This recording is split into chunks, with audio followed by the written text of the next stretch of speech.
Okay, while we're getting ready, I'd like to ask for some open drawing, go slow, no standing, stop. Go slow, be careful.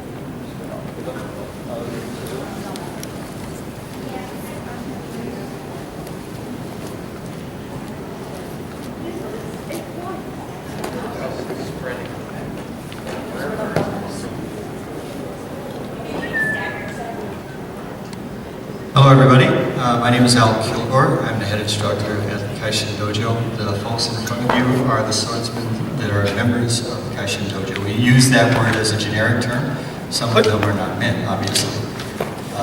They're doing this type of warm-up exercise because they have to get used to using their swords again. The swords are real and sharp and very dangerous.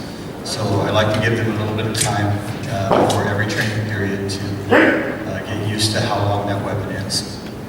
As we progress into our demonstration today, I'd like you to be aware of if it's done well, it looks very effortless, and I don't want you to miss the idea that these guys train actually an awful lot to be able to do this. One more draw.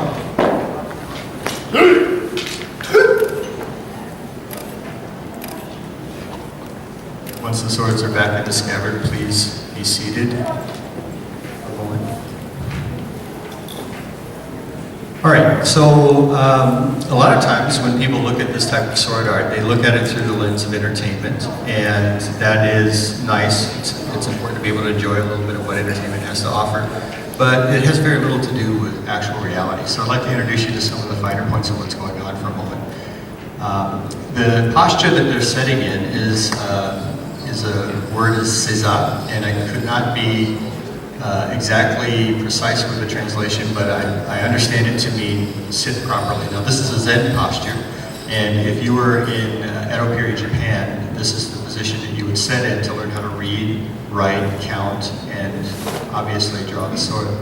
Please stand. Most students, when they first come into the dojo, have a hard time doing that, because we don't set like that in our culture, so their bodies have to adjust, so most people will go through an adjustment period of that. All right, we're going to introduce you to a couple of basic postures that these guys all know by heart. Let's all stand in tachi-ai, please. So this is a posture that is used to initiate what we would call an aggressive body posture. So it's sort of like how we might see people in America puff up their chest and walk forward a little bit. The difference is the strong side of their body with the sword arm is presented to the opponent. The weak side of the body that actually carries the sword is pulled to the side so everything can be driven forward very quickly. All right. After that, this is a really basic posture. There's a lot of places that we can draw from, but this is one of the ones that we work on. There are other things that happen after the sword is out. This one is one of them. Center guard posture, please. Now, everyone that trains in this art form understands that center guard posture is a remarkably powerful position to stand in. When you're standing in this posture in front of an opponent, it's very difficult for them to advance on you. And if you haven't trained, it's kind of it's a little bit of a leap to make that statement, I understand, but it really is the position that you are most covered in. It doesn't look like it, but there is something that happens with it. In this posture, the swordsman is unified with the sword in such a way that he's presented as a whole. Step forward, upper guard posture, please. This is the other most basic posture. This is one that's very often referred to in Kendo circles as Jodan Umai. And that is, I like to use the word upper guard posture because that's really about as far as I want it to go, because there's a mental position associated with each one of these. And believe it or not, you can read your opponent by understanding his kamae. He doesn't have to tell you, because there's only so many things he can do from each position. If he panics and starts swinging wildly or uses his anger, he's probably going to be defeated. So understanding all of this is very important. The other thing that you'll notice, swordsmen, please all turn and face the right. Hold your position. Left leg in front for me. There you go. If you look at the angle of their swords, you'll see that everybody has a slightly different one. Now, most sword arts are going to want to try to control that, maybe too much. They're going to say that the sword has to be at this angle, the foot's got to be here. But I prefer the kamae to be internalized, because each person has their own personality, and they all have to do things in a way that they can understand and build on, and is strong for them. So if you pay attention, you'll understand something about each one of these swords. They're slightly different. They're not cookie cutters. This is not we're not really trying to make them all look the same. We really want them to express the art form through themselves. Turn and face the audience again. Step back, lower guard posture. This is a very poorly understood posture. It is not the poorest understood, but when people see this, they don't really understand what's happening with it. This posture allows the opponent to come forward, and when you're presented with somebody that's fighting, that you're fighting against, you actually do have the urge to go forward. Much like when someone is in center guard posture, you have the urge to stop. That's a powerful, powerful thing, because you're basically emitting a control method to your opponent that unless they're aware, they really can't deal with it very well. And that's one of the things that make most sword arts strong. In Europe, when we look back at our Western history, we see that rapier fighting is very centered on hanging back and staying alive. And when we look at the history of Japanese swordsmanship, we see the Buddhist mindset of reincarnation expressed, because they did not really count survival as part of the win. And that's a massive difference. The idea that you only go around once in life is a very Christian construct, that you're supposed to cherish the life that you have. We have it in our society that you get one life, right? And if you do believe in reincarnation, that's great, but if you are understanding what I'm getting at, the difference is that you won't be here again. The other one is you'll just be born again tomorrow. So no real loss. So you gotta put that in context that they're fighting styles. All right, now we're gonna get to one a little bit more advanced. Step back, give me the hasonokamai, the posture of abiding. Step back with your right foot. This one is also misunderstood. Now, everybody in the dojo has seen me do the video box. Wow, that's really, I'm dating myself here. DVD box cover expression of a Japanese sword art. So I would like you all to do your best imitation of someone you saw in the video box, please, using this. So you'll hold the sword up by your face and you'll grimace. It's kind of hard for them to do.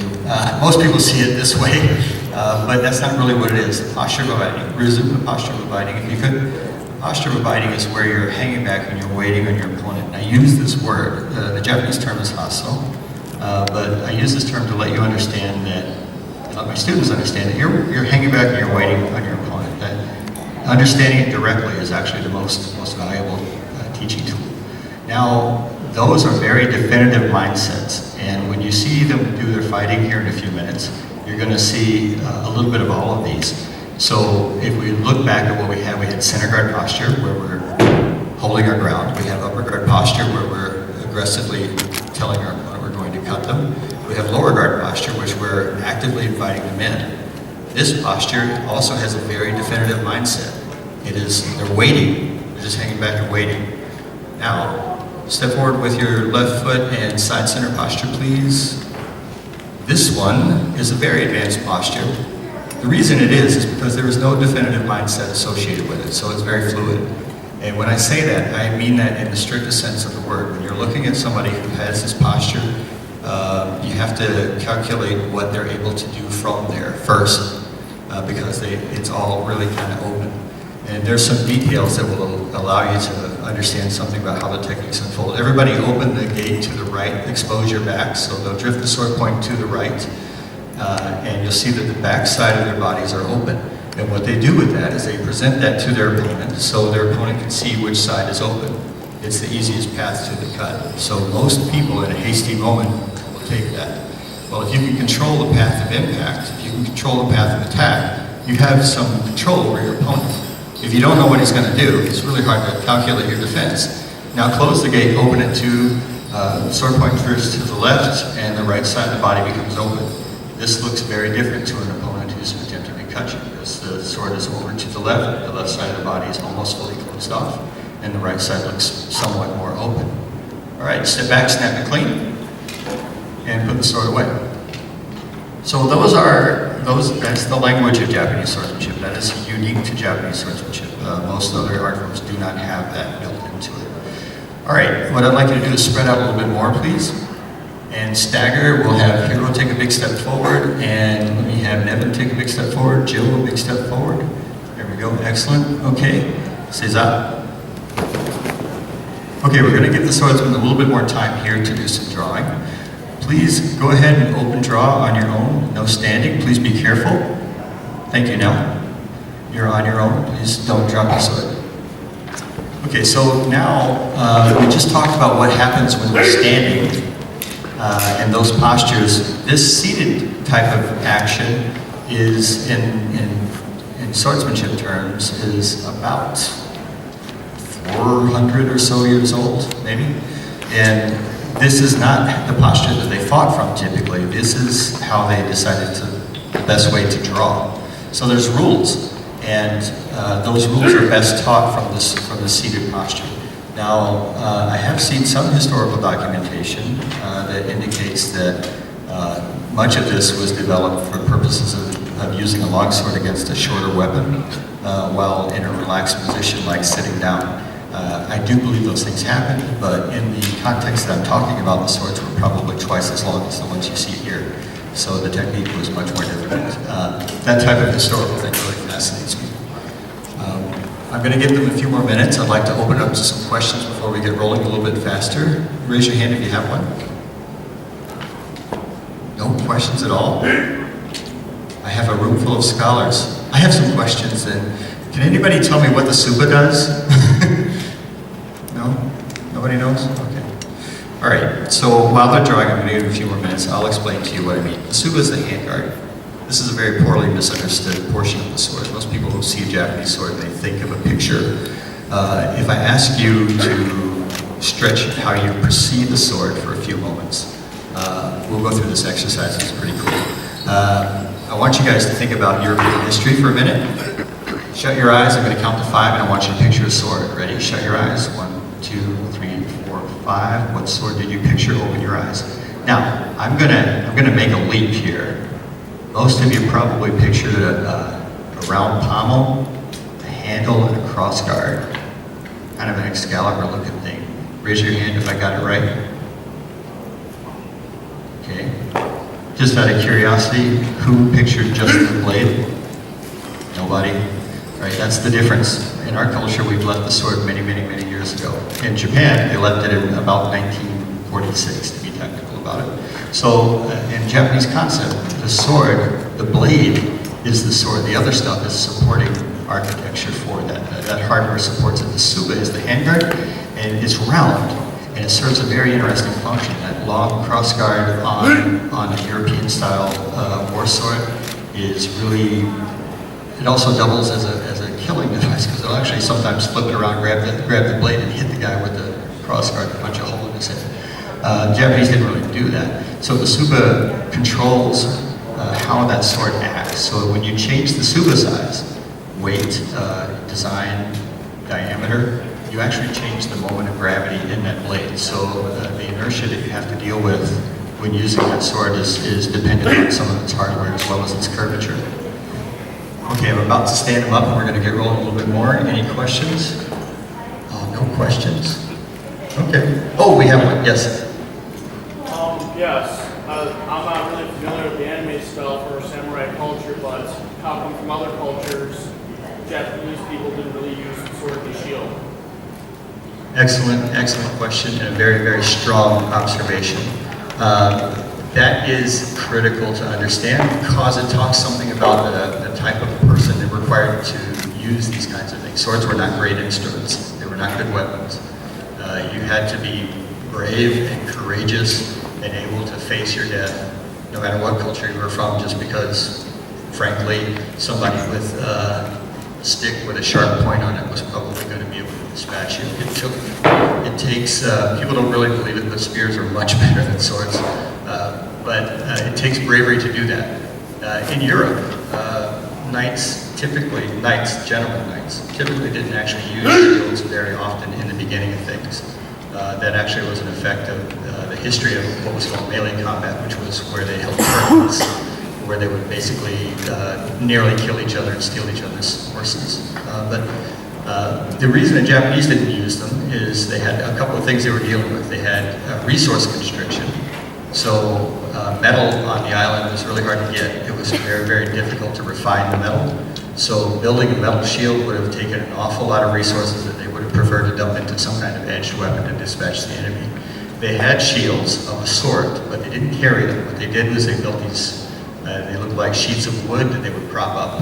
And they'd hide behind them, because people were shooting at you with everything they had, archers, muskets, whatever they could throw at you. I mean, it was a war.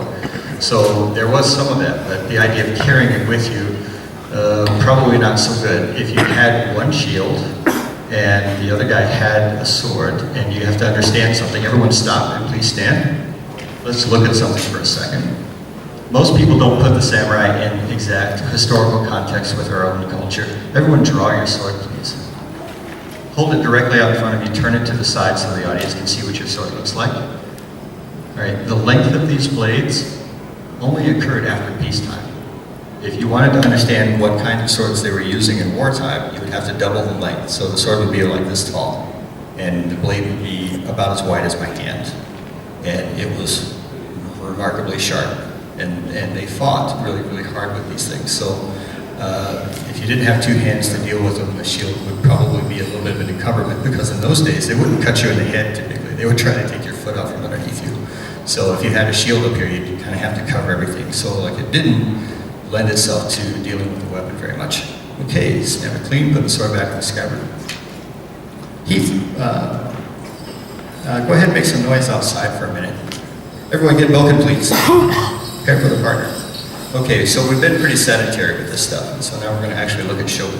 Shogu is a word that has become, I understand, you can check my sources on this, so if you know someone who's Japanese, it's always a good idea to do that because they actually understand the language.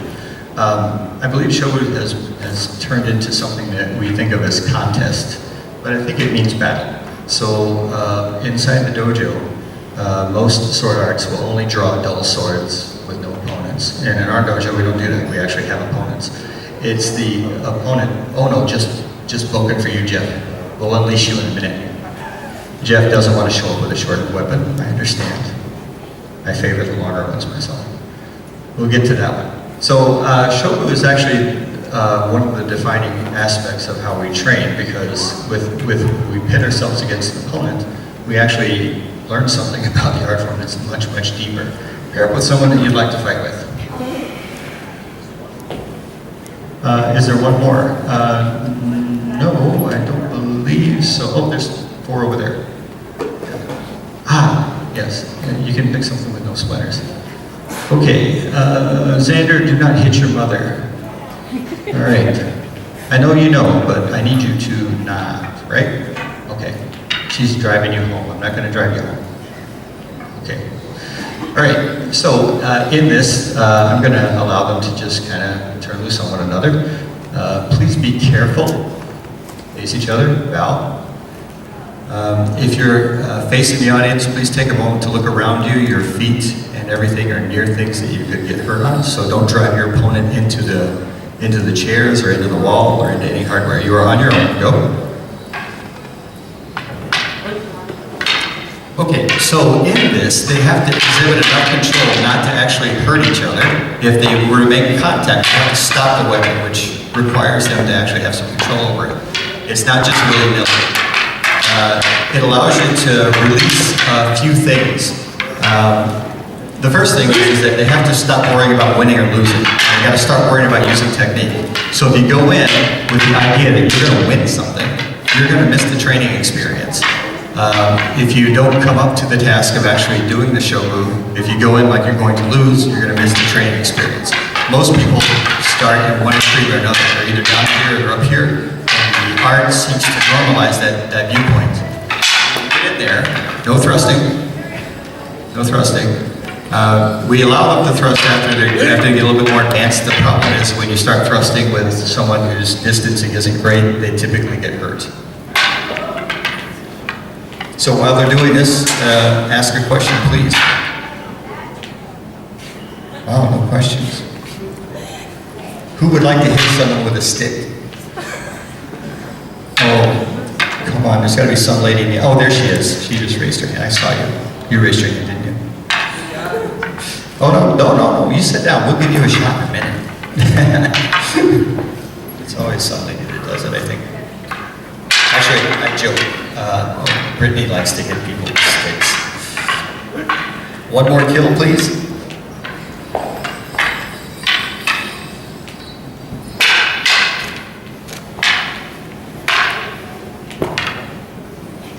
Stop. Finish your partner. Wow. Excellently done. Okay, face the audience, please, for a moment. Okay, now you've seen some show booth. Does anybody have any questions about what they were seeing? Okay, I like answering questions. So with this, you saw a lot of stopping and bowing. And I'd like everybody to move to the sides. Give me Joe and Hero in the middle with that thing between you, an obstacle. Yeah, that would be really great. You guys seem to have a little bit of energy this morning. So we're gonna watch. Please don't hurt each other. Bow. Weapons up. Now, I'm older now, so I don't train as hard. Oh no, not yet, Hero. You have to wait. Zen, right? This is a Japanese concept. Center guard posture, just hold it for a second. Look at the ground. I want them over this thing specifically. When I was much younger and much harsher, when my students were doing show, I would just throw stuff on the floor, much like my teacher. So throwing things on the floor allows them to have the opportunity to step over them. I don't think Joe's done this. I'm certain I've done this with Hero. Open fight, go. So I think they can handle this, and they've been working together for a few months now, and so it's working out all right. Please continue on. Go ahead and bow, move through. When you see this kind of thing happen, they don't really have any true aggression toward one another. They're just trying to go as cleanly as they can with their technique and allow themselves enough room to stop. Accidents do happen. You'll notice that there are no hand guards on the bokken.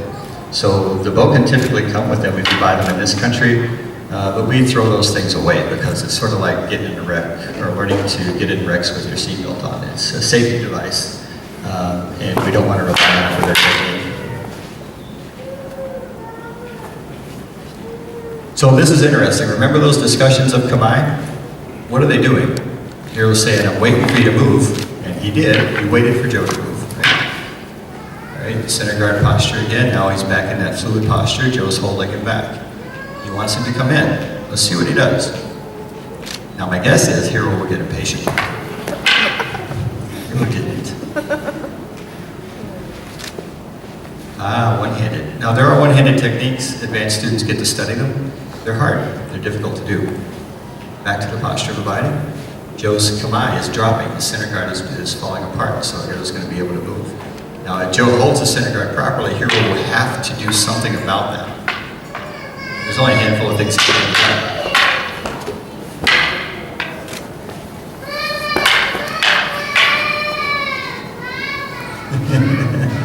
I would be scared of Heath too.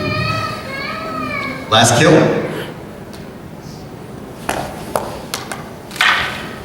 Stop, face each other. Ow. All right, everyone pair back up with your partner. We're gonna look at this. Okay, basic blocking drills. In the dojo, you have to learn how to block. There's a lot of geometry with those swords. They need to be used a certain way. Val? All right, blocking drills on your own, go. All right, I spent a lot of time doing this. It's harder to do than it looks. It's noisy. Normally we do walk with these, but we're not doing it this time. So you can see who's been practicing nice and clean most of the time. You can tell by their technique. We don't have belt colors or anything like that.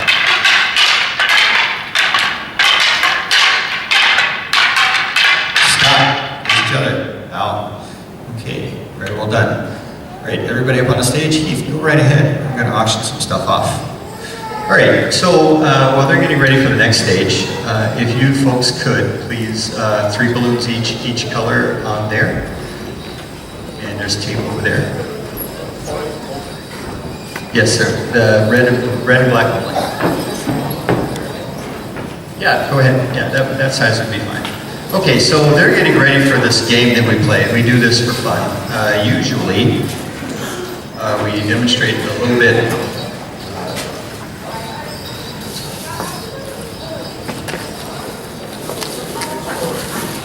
Usually we demonstrate a little bit later in the day, so there's more people here, so it might be more interesting to do this now.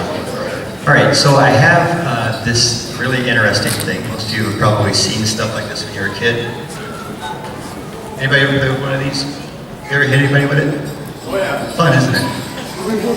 So this is what I'm going to offer. Since this is a charity event, I want to sell one of these to you for $1. And we're going to beat the gentleman in armor. Would anybody like to try that? Because you raised your hand, you come up here first. You're going to get a free one, so you're first. But we're not going to do it one at a time. We're going to send you all after it at one time. Go ahead and make noise. Just run around. Aggravate people. We need you to. We're trying to raise money for charity. All right. You can pick any of the stuff you want. So come on, somebody buy some stuff from me while these folks are setting up. Just $1. Just hold $1. I'll throw you something and you can throw it. You get to stand up and chase him. Oh, she's ready. Do you want a ball or do you want a rubber hose? You throw it at him. You want a ball? Okay. You want a ball or a rubber hose? Rubber hose. People are violent. Yeah, you can get a ball or a rubber hose. You can pick the ball up. Spencer, do you have just $1? Ball I or only have rubber 20. hose? I only have 20. Oh, there's that. Oh, wow.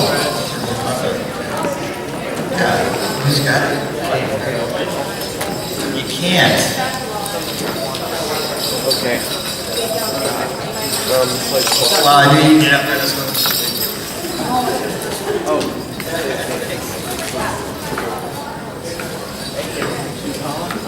Oh, we have some more left. Come on.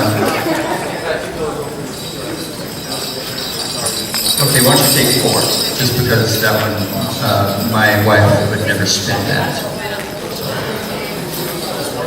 Yeah, get 4, just because that one is somewhat special. All right, anybody else? Oh, come on. Oh, wait, you come up here. Yeah, you, because I think that you've been drugged to enough of these things. We're just gonna make sure that you can do this. Here you go. You just take that one. All right, come on, somebody. Oh, you too. You have to do this. Come on. Yeah, please. Come on. No, you guys got it. So this nice lady here, she actually is working for all you guys and us. Here you go. I just want you to get some frustration. Anybody else? It's for charity. Okay. Oh, Brittany wants to go? Okay. You don't get a doodle. I'm not going to get. I'm not going to let you get those. I want it to be okay. No, here, you take whatever's left in here. Thank you. I got you. All right. They're behind you. Oh, I don't know if I like it. I think you're out of luck. I'm sorry. Oh, wow, that was really nice. Thanks. I'm going to put the money in here, so make sure that actually people bring the money back to you guys when we're done. Okay, this is what I would like. If you are armed and ready, get on that end. And if you're Heath, you get over here on this end.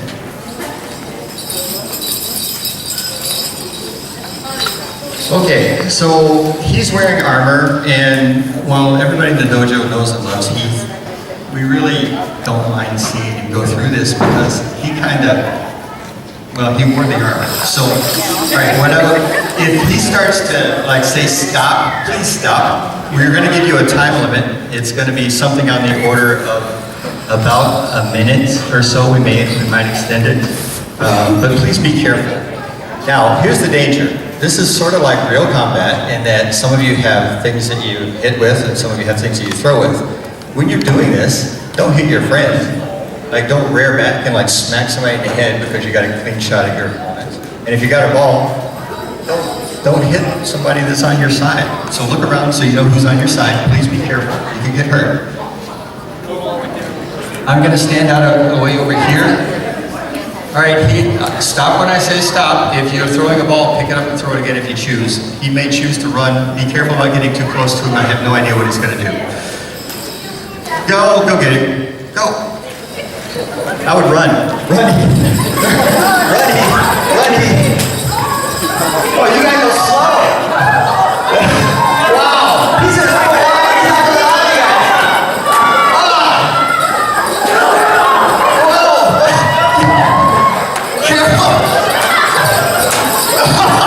you're swatting people from the top. Oh.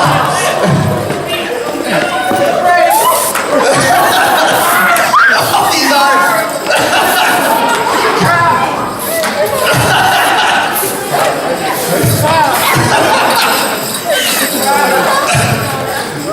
Oh man.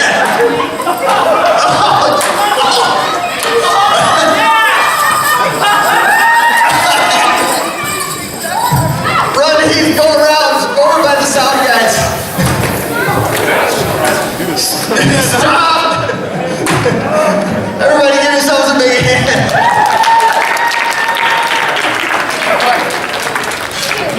If you wish to take your weapon with you, please do. Otherwise, park it on the stage somewhere. Heath, are you okay? Fingers all right? Brittany, can you help Heath out of his helmet so he can fight and maybe out of his armor? Wow, thank you, Heath. Wow, that was really great. I appreciate everybody being nice to Heath that way. Looks like you guys got some money here for charity. Thank you. All right, so we prepared this game for you. We have no idea who's going to win with this, but we're going to give you a chance to gamble on it. All right, so what I would like is if you guys could start moving the targets down to the front. I'll explain a little bit. Thank you. We'll explain a little bit about what's going on. So because most of the time we spend a lot of time training, and most people don't want to hear academic discussions about training, we have kind of invented this game to allow you to kind of see that people do have fun doing this. It's not all pain. Oh, you guys are slow. We're ready.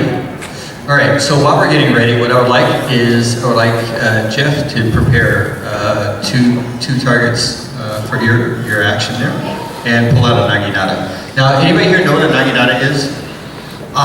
Somebody tell me what it is. Basically, it's like it's kind of close to like a halberd. It's a pole arm. Yes, he is correct. Oh, you okay, Xander? All right, be careful. He's correct. It is a pole arm. Now, most people don't realize what pole arms are actually for. A lot of times, if you look at European pole arms, you'll see that the pole is round. On a naginata, it's actually oblong, sort of like a sword handle. And that's done that way so they can tell which was the cutting edge and which wasn't. So many of the pole arms that we see in existence today in museums are actually downsized from what you might have seen in the Sagoku Jidai. So often the pole would have been about this tall and it would have had 3 feet of blade on top of it. A lot of times it's used for cutting down at the legs, because you don't necessarily need to dispatch your opponent, you do need to take it down. 2 targets, Jeff. I think you can handle 2 of them. Okay? Okay, wow, you guys have a lot of targets. Okay, so we only need 4 cutting stands, and make sure there's an even number of balloons on each stand. We'll divide up into teams in a minute. Okay, Jeff, if you could take your weapon to the front here and move over to the side so folks can see while I explain what's going on. Don't hit your target yet, but maybe go through some exercises. All right, so he's got this weapon. Jeff had to mount this weapon himself. It took him most of the summer to put it together. He did a fine job. And he's going to go through some techniques. Now, these are fairly old ways of moving with the sword. Modern Japanese schoolgirls study a type of naginata, which is called arashi. And that is kind of a watered-down version of what you might see actual martial technique doing. Now, that said, they're also fighting in kendo matches for points. So the weapon is typically about 2.5 pounds that they're using. The one that Jeff's got is probably on the order of 8, so it's a lot more difficult to handle. The other thing is that the edge weapon has some rules about how it can be used. Now, here's the interesting thing about these kinds of things. If you notice, most Japanese weaponry that you see are curved, and that curvature does a couple of things for you. If you think about how a sword is used, in Western culture, we typically will hack or chop or thrust. Those are the only 2.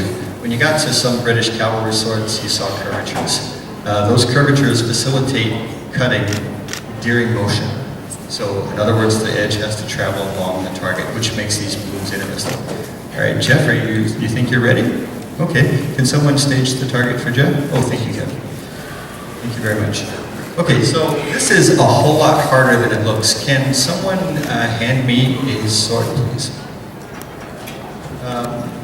Let me see, Talent, can you bring me your sword? You will work.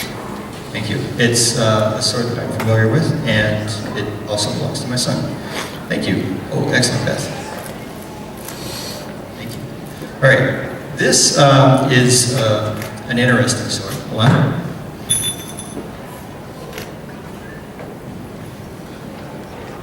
And could someone hold the microphone by my mouth while I talk? There, thanks. Yeah, over here. There we go. That's good. Okay. All right, so I'm going to show you something. Fun, huh?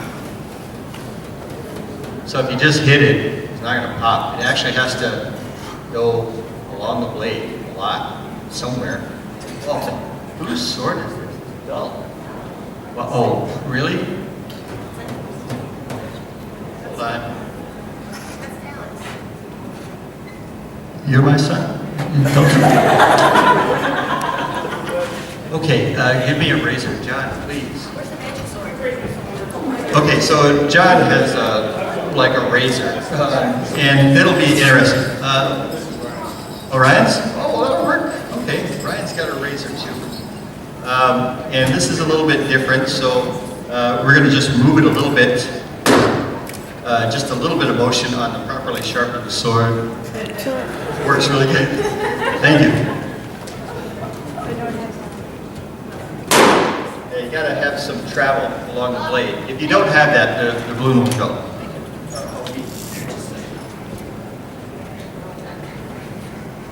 Thanks. Now, I'm riding Talon's case a little bit, but the reason he has a dull sword is that he started training with me this year, and it's been very, very nice to have him in the dojo, and it was one that I could get. Oh, we have 5 minutes left? That's it? 10 minutes left? Wow, I talked that much? Okay, Jeff, show us what you got. Jeff's going to attempt to cut these things, and if he doesn't achieve the correct amount of travel on the blade, it won't cut.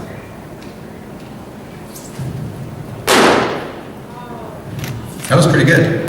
Wow. Give him a hand. That was good. Okay, this is what I would like. Spread the targets out. We'll just do it this way. We'll do 2 down there and 2 on that side. And everyone live swords, please. All right, give me Hero and Joe up on the stage.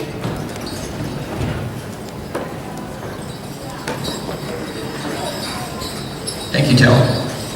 Doesn't help we started 20 minutes late. Well, we have a lot of balloons. All right, once everybody's sword is on, I'd like you to line up in front of the stage. This is what we're going to do. We're going to play this game. Now, what they have to do is they have to successfully cut the target. So, the way it works is they will cut the first target. If they don't successfully cut it, they move to the back of the line. They can only advance as the targets get cut. The first side to get their targets all destroyed are the winners. Now, I'm going to let these two gentlemen do the picking. So, if you want to be on Team Hero's side, I'd like you to be over here. If you want to be on Team Joe's side, be over here. Now, there are going to be winners and losers.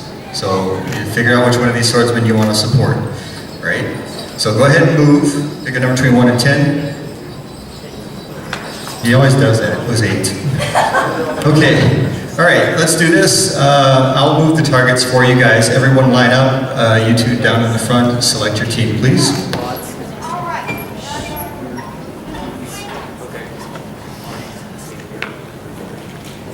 Heath, no sword? Oh, you're joking, right? Oh, they need you. Get your sword! I think he's right. Pick up your sword. Back yourself. Okay.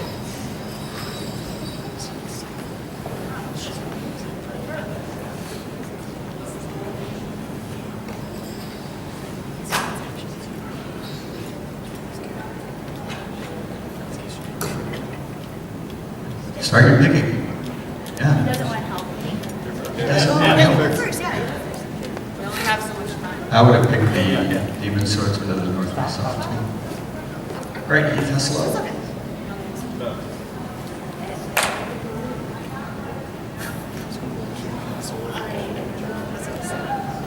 All right, so you guys are supporting Hero's team, and you guys are supporting Joe's team. All right, so let's say you can either. There you go. All right, so Heath is on Team Hero because you're the last one. All right, so if you could, if anybody's got any questions about how we're doing this, please raise your hand now. Okay. Target number 1 is on the end. You will approach sword drawn. Do not draw and cut the target. Have your sword out. Don't run. If you cut at the target and you're successful, it'll pop. If it pops, you move to the second set of targets. You cut that one. If it pops, you move to the back of the line. If you hit a target, stop, snap it clean, put the sword back in the scabbard. Do not walk or run with your sword. Move to the side. Let's go to the side over here so we stay away from the audience. And walk back in a straight line. Xander, do not wander. Very important, don't walk in front of people carrying a sword. So it's going to be a little bit scary in the beginning, but you'll calm down. Don't be in a rush, hold on to your sword. Cut straight down if you can, especially if your name is Xander. If you let go of your sword, that's a problem. So I don't really care if you pop the balloon, just don't let go of your sword. You guys got it? Yeah. Okay, spread out on the other side. We're running out of time, we gotta get going. All right, so there's sweet stuff at play here, so you should really hope that you're gonna win. All right, ready? Go. That's okay. Yep. There you go, wait until it's in. Not too bad. 1 down. Wow, who takes this stuff?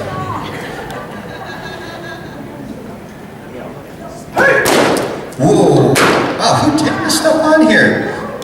Wow, we're gonna have to stop here in a minute and reset the targets. Keep moving. Are you guys okay? I need some circus music. Hey, Nell got it. This is actually Nell's game.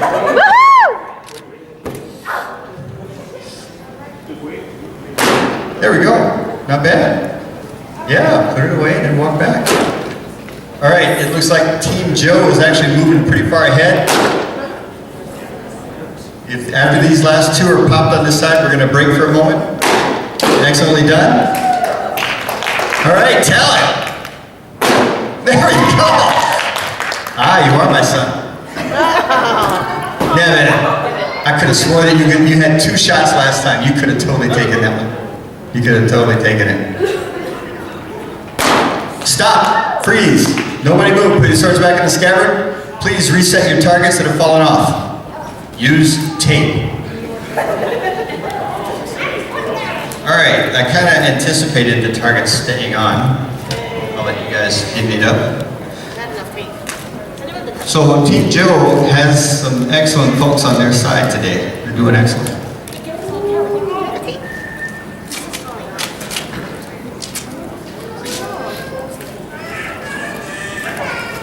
Use a lot of tape. We're running out of time.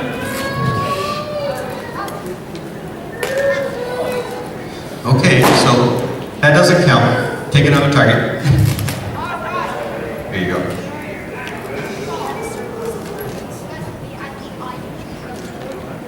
All right, so get ready.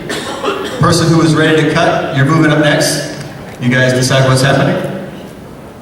Ready? Go. Wow, that taping stuff. You guys got a lot of handicaps going. There we go. Yeah. You guys can cheer. Ooh, even starts with north. Let's see what Xander does. Hang on to it.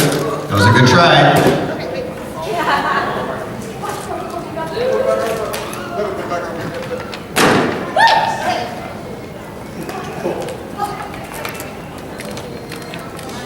Wow, you guys are self-managing. Who tapes this stuff? Wow, you guys are doing okay. I see it. I see it. Stop. Reset your targets quickly. We would like some winners. All right, so the balloons falling is actually pretty interesting because if they don't cut correctly, all the energy is going to be used to force it away. If we secure the balloons better, I really don't think it would help it cut. So they're pretty flexible things. Your skin is about a diameter of about 40. So it's pretty soft. So if you were wearing a silk kimono and someone cut you, the silk may not necessarily cut. Get ready?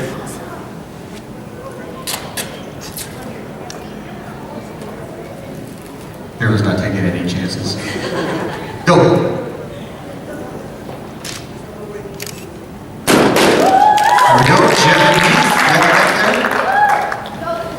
Team Joe's got 3 targets left. No drawing time.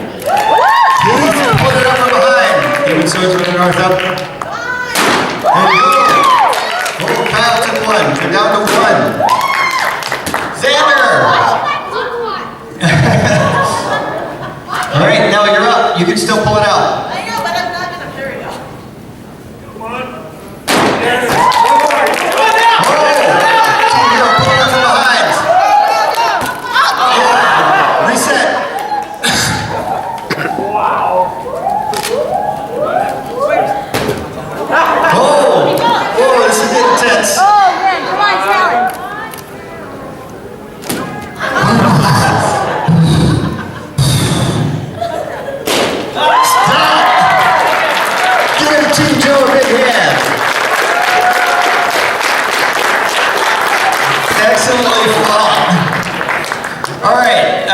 If you guys want to spend a few more minutes cutting balloons, go ahead and reset your target. I'm going to dish out the goodies and hopefully take the last few minutes of your question.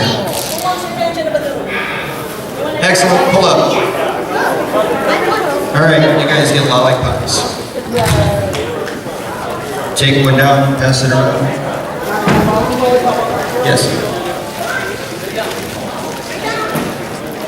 I'll ask, are we okay with time or do we need to back it up? Yeah, We're done? Okay. Go ahead and reset your swords. Place the balloon carcasses. Where's the bag at? We'll start the back row here and catch. All right. Kevin, put this right there. Oh, these guys bet on this and got all this stuff we had. So, we're gonna, I don't know if the lollipops get back in. You guys don't get anything, you lost. Sorry. All right. Okay, let's take a few moments here, and then we'll move on. You folks that paid to hit Heath with the rubber hoses in the ball, thank you. No problem. Any day. All right, this is what I would like to do. This one is full of money, we can't do it. Let me do this. Brittany, could you run this back to the folks on the back desk? Thank you. That's the tape. All right, we'll do the final cleanup. Let's go ahead and line up so we can bow out. Last questions while they're lining up? All right, yes. Handling? How do you handle the sword? Mostly two hands. The sword is set up to work with the body a certain way. Oh, that's okay. It's a really, it's very specific. The concept is called living hands. It's not like kendo where there's all the spacing between your hands. But if you come into the dojo, I can show you. It takes a few years to learn. One more question. All right. Cesar.